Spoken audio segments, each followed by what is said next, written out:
ఏ తరహా అయితే పని జరగాలో, ఏ తరహా అయితే పనులు ప్రారంభించుకోవాలో అవి జరగలేదని చెప్పడానికి ఒకంత బాధపడతా ఉన్నాను. ఆనాడు ఏమనుకున్నాం, తెలంగాణ రాష్ట్రం వస్తే మనందరి బానిస సంఖ్యలు పోతాయి అనుకున్నాం. కానీ రైతులకు బేడీలు పడ్డాయి, ఇసుక దందా మీద ప్రేమతోని నేరెళ్ళల దళితులకు దెబ్బలు పడ్డాయి, చావులైనాయి. ఒకరిద్దరు కలిసి మాట్లాడుకోవాలంటే ఎవరు ఫోన్ ఎక్కడ మానిటర్ చేస్తుండ్రో అని భయం, వ్యక్తిగత స్వేచ్ఛ లేదు. దారుణమైనటువంటి నిఘా నీడలో తెలంగాణ అంతా కూడా బతికింది. ఇది వాస్తవం.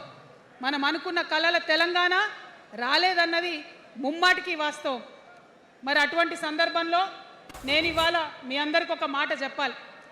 ఆనాడు పరిపాలించిన కుటుంబంలో నేను కూడా ఒక భాగం. ఆనాడు పరిపాలించిన కుటుంబంలో ఒక భాగమైనందుకు కొన్ని విషయాలకు నేను సిగ్గుపడతా ఉన్నాను. తెలంగాణ ప్రజల్ని క్షమించమని కూడా కోరుతా ఉన్నాను. కానీ తెలంగాణ సాధించినందుకు మాత్రం చాలా గర్వపడుతున్నాను. నా జన్మ ధన్యమైందని చెప్పి భావిస్తూ ఉన్నాను. మరి అనేకమైనటువంటి తప్పులు జరిగినాయి, అనేకమైనటువంటి నేరాలు జరిగినాయి. అనుకున్నటువంటి తెలంగాణ సాధించుకోలేదు. మరి ఆ తప్పులో ఎక్కడో ఒక దగ్గర నాకు భాగం ఉందని చెప్తున్నప్పుడు మరి కేవలం క్షమాపణ చెప్తే సరిపోతుందా? ఏ తెలంగాణ అయితే కావాలనుకున్నామో, ఏ సామాజిక న్యాయ తెలంగాణ అయితే రావాలని అనుకుంటున్నామో దానికోసం నడుం బిగించి కష్టపడి పని చేయాల్సిన అవసరం కూడా ఉంది. మరి ఇవాళ పని చేయడం కోసమే తెలంగాణ రాష్ట్ర సేన ఇవాళ తెలంగాణ ప్రజల ముందుకు వచ్చింది. రేపటి నుంచి మీరు చూస్తారు మా పని ఎట్లుంటుందో, మా పనితీరు ఎట్లుంటుందో. ఎందుకంటే ఏ పోరాటం చేయాలన్నా, ఏ ప్రజలకు మంచి చేయాలన్నా కేవలం కొట్లాడితే సరిపోదు. దానికి రాజకీయ అధికారం కూడా ఉండాలి. రాజకీయ అధికారం తోడైనప్పుడే ప్రజలకు చేయాలనుకున్న మంచి చేయగలుగుతాం. అందుకే ఇవాళ పార్టీ పెట్టేది. అదర్వైజ్ గత 11 నెలల నుంచి తెలంగాణ జాగృతి చేస్తున్న పోరాటాలు మీరు చూస్తున్నారు. ఎన్ని పోరాటాలు తీసుకున్నాం, ఎన్ని రకాలుగా సక్సెస్ సాధించడం మీరు చూసిండ్రు. కానీ ఉట్టి పోరాటాలు సరిపోవు, ఖచ్చితంగా రాజకీయ అధికారం ఉండాలి. దానికోసమే ఇవాళ తెలంగాణ రాష్ట్ర సేన మీ ముందుకు వచ్చిందని చెప్పి నేను సగర్వంగా ప్రకటిస్తూ ఉన్నాను. మరి ఈ పొలిటికల్ పార్టీ ఏదైతే తెలంగాణ ప్రజల కోసం వచ్చిందో అది టెక్నికల్గా అధికారం తెచ్చుకోవడానికి, ఎన్నికల్లో పాల్గొనడానికి డెఫినెట్గా బాగుంటుంది. కానీ దానికి ఒక ఆత్మ ఉండాలి, దానికి ఒక నేపథ్యం ఉండాలి.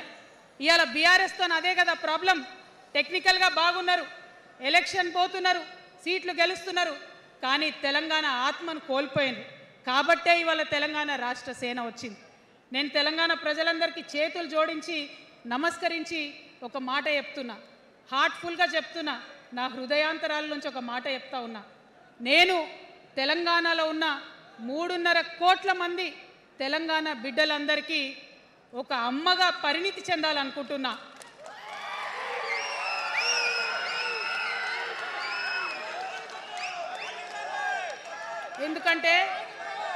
ఎందుకంటే ఒక అమ్మతనంతో పరిపాలన జరిగినప్పుడే బిడ్డలకి ఏదైనా కష్టం వస్తే అమ్మ హృదయం బద్దలవుతుంది. అటువంటి దుఃఖంతో పరిపాలన జరిగినప్పుడే, అటువంటి సంవేదనతో పరిపాలన జరిగినప్పుడే, అటువంటి ఆర్తితో పరిపాలన జరిగినప్పుడే రాష్ట్రం ముందుకు పోతుంది, రాష్ట్రంలో ఉన్న ప్రజల కష్టాలు తీరుతాయి. ఇవాళ